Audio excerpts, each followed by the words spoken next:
Welcome back to my channel. यह video आपके लिए बहुत ही हेल्पफुल होने वाली है क्योंकि इस वीडियो में हम लोग सीखने वाले हैं हिंदी महीनों के नाम।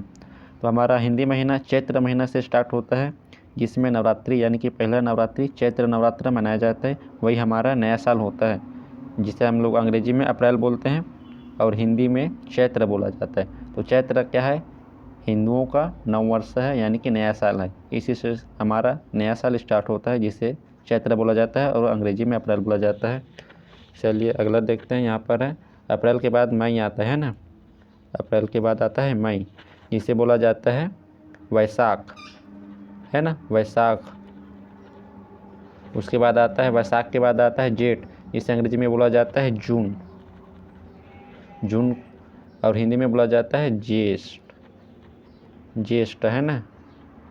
उसके बाद होता है ये ज्येष्ठ, है ना। उसके बाद होता है जून के बाद आता है भाई जुलाई, सॉरी, है ना, जुलाई आता है। जुलाई उसे बोला जाता है आषाढ़, आषाढ़। उसके बाद आता है जुलाई के बाद आता है अगस्त, अगस्त, जिसे बोला जाता है श्रावण, जिसमें शंकर भगवान का उपवास रखा जाता है श्रावण के महीने में। उसके बाद आता है सितंबर,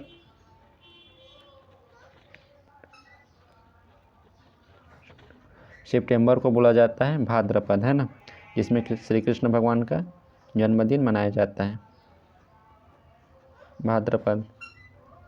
भाद्रपद के बाद आता है अंग्रेजी में जिसको बोला जाता है अक्टूबर,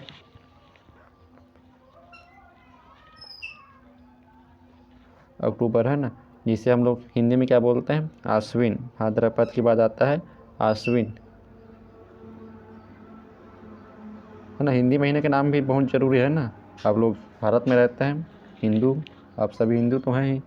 अक्टूबर के बाद आता है नवंबर,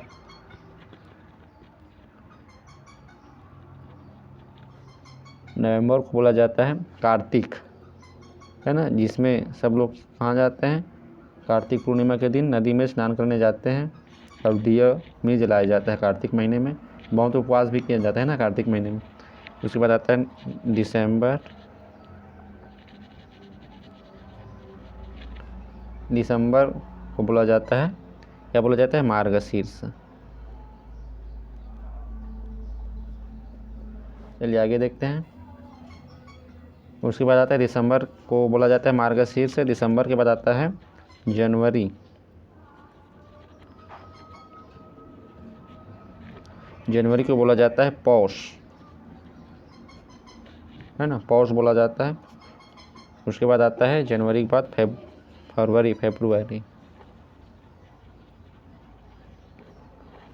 उसको बोला जाता है माघ, ना, माघ है। उसके बाद आता है मार्च, मार्च को बोला जाता है फाल्गुन। तो आपको समझ में आ गया होगा कि हमारे हिंदी महीने में कितने होते हैं, 12 महीने होते हैं और सभी 15-15 दिन का होता है, यानी कि टोटल 30 दिन का होता है।